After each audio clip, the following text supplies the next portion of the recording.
Hello everyone, this is the third video of chapter 1 Indian economy on the eve of independence।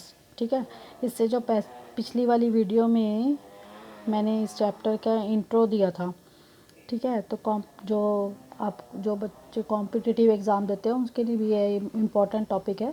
ठीक है, और आज हम करेंगे एग्रीकल्चरल सेक्टर के बारे में पढ़ेंगे। ठीक है, इंडिपेंडेंस के टाइम पर एग्रीकल्चर सेक्टर की क्या सिचुएशन थी, ठीक है, वो हम इसके बारे में डिस्कस करेंगे। लेकिन हम उससे पहले हम थोड़ा agriculture during pre British India भी डिस्कस कर लेते हैं। ठीक है, प्री ब्रिटिश मीन्स क्या होता है, ब्रिटिशर्स के आने से पहले हमारे इंडिया का एग्रीकल्चर सेक्टर कैसा था। ये वाला टॉपिक भी जो है वो कॉम्पिटिटिव एग्ज़ाम में आ जाता है। ठीक है, जो पहले वाला हमने डिस्कस किया था वो भी आता है और ये वाला भी टॉपिक कॉम्पिटिटिव एग्ज़ाम में आ जाता है। ठीक है, तो प्री ब्रिटिश मीन क्या होता है, ब्रिटिशर्स के आने से पहले हमारे इंडिया का एग्रीकल्चर सेक्टर कैसा था। इसको पढ़ना मतलब कि ये कॉम्पिटिटिव एग्ज़ाम में भी आता है, तो इसको पढ़ना इसलिए ज़रूरी है क्योंकि एनसीईआरटी में ये गिवन है और कॉम्पिटिटिव एग्ज़ाम में जो क्वेश्चन पूछे जाते हैं वो क्या होता है, एनसीईआरटी से रिलेटेड होते हैं। ठीक है, तो agriculture sector during pre British agricultural sector during pre British India. ठीक है, चलो हम ये पढ़ते हैं। एक फ्रेंच ट्रैवलर थे बर्नियर। कौन थे? एक फ्रेंच ट्रैवलर थे। कौन थे? बर्नियर थे। उन्होंने 17 सेंचुरी के हमारे बंगाल को डिस्क्राइब किया था। उन्होंने कहा था कि The knowledge I have acquired Bengal is two visits inclines to believe that in the richer than Egypt। ठीक है, उन्होंने ये कहा था। इसका मतलब यह है कि मैं 2 बार बंगाल गया हूँ और 2 बार विज़िट में मुझे यह पता चला कि बंगाल इजिप्ट से भी ज़्यादा अमीर है। ठीक है, ऐसा क्यों कहा उन्होंने? 4 मेन रीज़न दिए उन्होंने इस चीज़ के लिए। 4 मेन रीज़न क्या थे? फर्स्ट रीज़न था जो बंगाल जो है वह कॉटन, सिल्क, राइस, शुगर और बटर का एक्सपोर्ट जो है वो भारी मात्रा में करता है।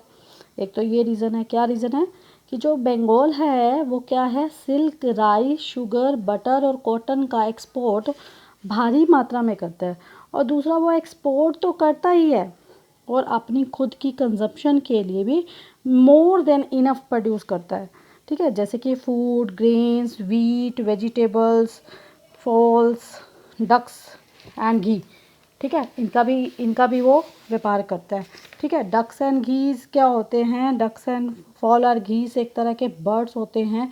उन्हें इसलिए पाला जाता है क्योंकि उनके एग्स का बहुत ज़्यादा एक्सपोर्ट किया जाता है। ठीक है, ये था सेकेंड वन। फर्स्ट वन क्या था कि जो बंगाल था वो सिल्क, राई, शुगर और बटर का एक्सपोर्ट जो है वो बहुत ज़्यादा मात्रा में करता है। सेकेंड रीज़न था जो एक्सपोर्ट के साथ साथ वो जो अपने कंजप्शन के लिए भी मोर देन इनफ प्रोड्यूस करता है, मतलब कि इतना प्रोड्यूस करता है कि उसको बहुत ज़्यादा है उसके लिए, मतलब।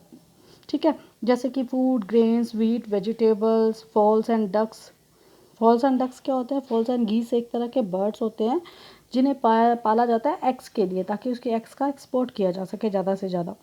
ठीक है, इसके पास जो थर्ड रीज़न है वो क्या है, इनके पास एमेंस हार्ट ऑफ पिग हैं और फॉक्स हैं और ऑफ शिप्स एंड गोट्स हैं। मतलब कि एमेंस मतलब लार्ज क्वांटिटी में, एमेंस मतलब लार्ज क्वांटिटी में इनके पास पिग्स हैं, शिप्स हैं, गोट्स हैं और हर तरह की फ़िश भी लार्ज क्वांटिटी में इनके पास मिल जाती हैं। मतलब कि फर्स्ट रीज़न आपको पता ही है कि इनके पास cotton, silk, rice, sugar, butter का एक्सपोर्ट भारी मात्रा में करता है।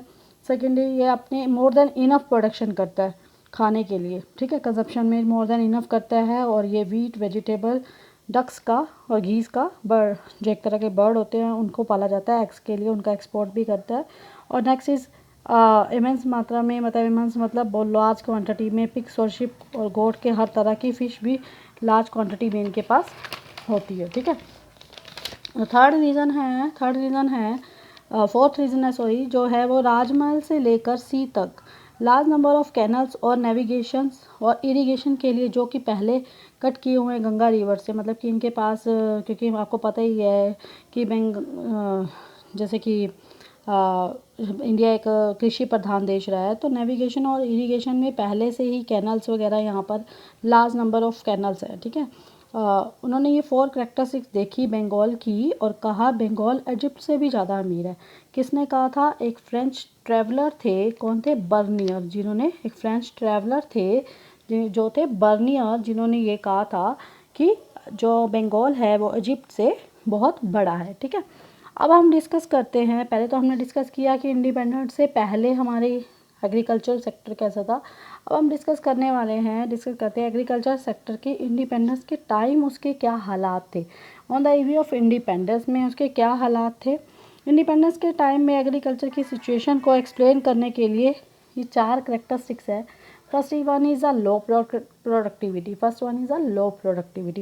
लो प्रोडक्टिविटी, पहले तो प्रोडक्टिविटी क्या होता है उसके बारे में हम पता करते हैं। Productivity means output per hectare of land, यानी कि हेक्टर लैंड में कितना आउटपुट मिलता है, that is called the productivity. उस टाइम में जो प्रोडक्टिविटी थी वो लो थी, मतलब कि लो आउटपुट था, जबकि कल्टीवेशन के लिए एरिया काफ़ी ज़्यादा था। कल्टीवेशन के लिए एरिया बहुत ज़्यादा था लेकिन फिर भी प्रोडक्टिविटी लो थी। क्यों थी? उसके बेसिकल 3 रीज़न है। First one is a lack of technology, lack of irrigation facility, negligible और यूज़ ऑफ द फर्टिलाइज़र। ठीक है, तो फर्स्ट वन इज़ द, पहला रीज़न क्या था? Lack of technology. Lack of technology का मतलब क्या है? फार्मर जो हैं वो बहुत ही पुरानी टेक्नोलॉजी यूज़ करते थे। ठीक है, फार्मिंग के लिए उन्हें इतनी नॉलेज नहीं थी, टाइम के साथ वो नहीं बदल सकते थे, इसका कारण था लो प्रोडक्टिविटी। तो फर्स्ट रीज़न क्या है लो प्रोडक्टिविटी का? Lack of technology. तो सेकंड क्या है? Lack of irrigation facility. Second reason है लैक ऑफ इरिगेशन फैसिलिटी। आप सबको पता है कि एग्रीकल्चर में सबसे ज़्यादा जो इम्पोर्टेंट होता है वो पानी, वो उसे कैसे मिलता है? रेनफॉल से। पर ये ज़रूरी तो नहीं कि हर बार रेनफॉल जो हो वो अच्छी हो, और फसलों को तो पानी चाहिए ही चाहिए, उसके लिए इरिगेशन फैसिलिटी होनी ही चाहिए थी, वो नहीं थी, जिसके कारण क्या था? प्रोडक्टिविटी क्या थी? लो थी। उसका तीसरा रीज़न क्या है? नेग्लिजिबल यूज़ ऑफ फर्टिलाइज़र, मतलब कि जो फर्टिलाइज़र का यूज़ था नेग्लिजिबल, मतलब उसको यूज़ नहीं किया जाता था क्योंकि उनको नॉलेज ही नहीं थी। फर्टिलाइज़र का उपयोग बिल्कुल भी नहीं करते थे, करेंगे भी कैसे जब उन्हें पता ही नहीं था कि फर्टिलाइज़र होता क्या है, फर्टिलाइज़र का यूज़ कैसे करते हैं। और ठीक है, तो ये बेसिकली 3 रीज़न थे जिसकी वजह से जो हमारी प्रोडक्टिविटी थी इंडिपेंडेंस के टाइम पे वो क्या थी?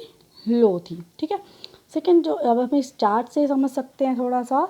चार्ट में क्या है? प्रोडक्टिविटी और प्रोडक्शन के बीच में हमने कंपैरिजन किया गया, प्रोडक्शन और प्रोडक्टिविटी के बीच में। ठीक है, ये जो टेबल है वो कंपैरिजन को बताता है कि प्रोडक्टिविटी और प्रोडक्शन का व्हीट और राइस का, हम ये टेबल आपको शो हो रहा है। प्रोडक्शन और प्रोडक्टिविटी में ये डिफरेंस होता है। अब प्रोडक्शन और प्रोडक्टिविटी क्या होता है? प्रोडक्शन और प्रोडक्टिविटी क्या होता है? प्रोडक्शन क्या होती है? प्रोडक्टिविटी तो होता है, आपको बता दिया कि output per hectare of land. ठीक है, हेक्टर ऑफ लैंड में जितना आउटपुट होता है that is called the productivity. और प्रोडक्शन क्या क्या मतलब होता है? प्रोडक्शन का मतलब ये होता है कि टोटल आउटपुट ही कितना आया। ठीक है, तो वो हमारा क्या होता है? प्रोडक्शन। ये होती है डिफरेंस प्रोडक्टिविटी एंड प्रोडक्शन में। प्रोडक्टिविटी क्या होती है? प्रोडक्टिविटी होती है output per hectare of land, और total output is called the production. Per hectare land, output per hectare land is called the productivity and total output is called the production. ठीक है, difference पता चल गया आपको। अब हम इसका देख लेते हैं डिफरेंस। सबसे पहले आते हैं वीट में 1947 में 660 लाख टन था। ठीक है, और 2014-15 में 2872 लाख था, मतलब कि 14 टाइम्स ज़्यादा कम प्रोडक्टिविटी थी 1947 में एज़ कम्पेरेटिवली 2014-15 की अगर देखी जाए तो। ठीक है, और वही बात करें प्रोडक्शन की, तो प्रोडक्शन जो थी 1947 में 64 थी, जबकि 2014-15 में 8890 हो गई। ठीक है, 8890 लाख टन हो गई। ठीक है जी, जो कि क्या थी? कितनी कम थी? 5 टाइम कम थी। 5 टाइम कम थी 2014 में प्रोडक्शन। ठीक है, ये भी था प्रोडक्टिविटी का कम होने का रीज़न। नेक्स्ट इज़ राइस की अगर बात की जाए, तो 1947 में 645 लाख टन जो पर हेक्टेयर जो था वो था, लेकिन जो 2014-15 की बात करें तो 2390 पर हेक्टेयर लैंड हो गई थी, जो कि मतलब कि 1947 में वो 4 टाइम कम थी एज़ कम्पेरेटिवली 2014-15 की बात की जाए। अगर प्रोडक्शन की बात की जाए तो प्रोडक्शन की बात करी जाए तो वो 5 टाइम कम थी, क्योंकि प्रोडक्शन क्या थी 1947 में 210 थी और 2014-15 में 1048। अब आप देख सकते हैं कि जो प्रोडक्टिविटी थी एज़ कंपैरेटिवली प्रोडक्शन से काफ़ी कम थी। ठीक है, उसके बाद